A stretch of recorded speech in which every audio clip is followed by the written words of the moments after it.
the EU Roma framework to important new areas.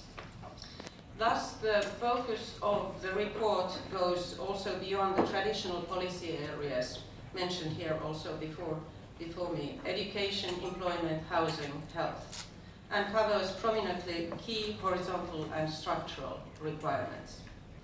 These include, above all, the fight against discrimination and anti-Gypsyism, a specific form of racism closely related to deep-rooted negative stereotyping and stigmatization of Roma. They cover also important preconditions of successful implementation, such as cooperation and coordination, monitoring and ensuring sustainable funding. I would like to give a full, transparent and honest picture of the situation emerging from the assessment. Roma remain the most discriminated group in Europe. According to 2015 Eurobarometer data, among all racial and ethnic groups, Europeans feel least comfortable with Roma. The high difference in acceptance, 20 to 25% of Roma as co-workers or family members when compared with other groups, such as blacks or Asian persons, shows that anti-Gypsyism is all too present in our societies. Segregation in education and housing persists in several member states. Forced evictions of Roma, often without any offer of alternative housing, have continued in 2015. All this, of course, is linked to the broader context of rising radicalism, extremism, populism within EU in the context of the economic and refugee crisis of 2015. 2015 was clearly a year that has put European values, fundamental rights and solidarity to test. And as always, such crises hit the worst, the most vulnerable. But no crisis can justify tolerating anti-Roma hate speech or hate crime. And we have to be firm and loud on this, as it is the silence and reluctance that contributes to the acceptance of intolerance in societies.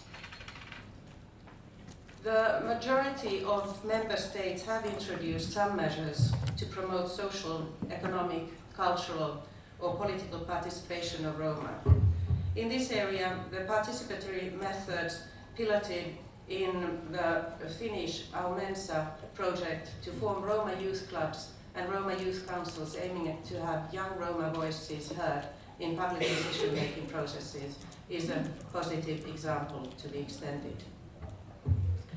Several member states have some initiatives in place to promote intercultural dialogue, diversity, and include information on Roma history and culture in education.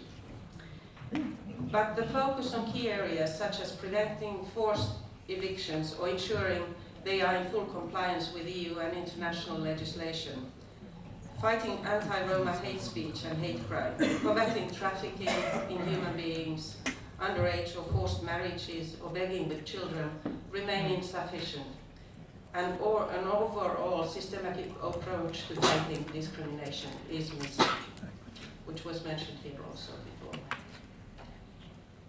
A few words about the substantive policy areas. Education continues to be the most prominent in member states' policy mix for Roma integration. Here we see some clear progress. The key role of early childhood education is increasingly recognized.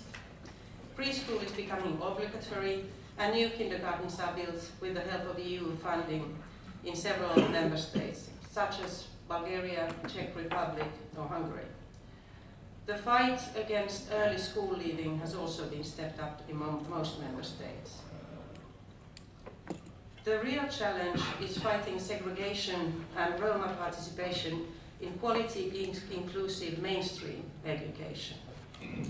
Effective equal access for Roma to quality mainstream education should be ensured by a combination of inclusive reform, improved teacher education, dissemination of inclusive teaching and learning methods,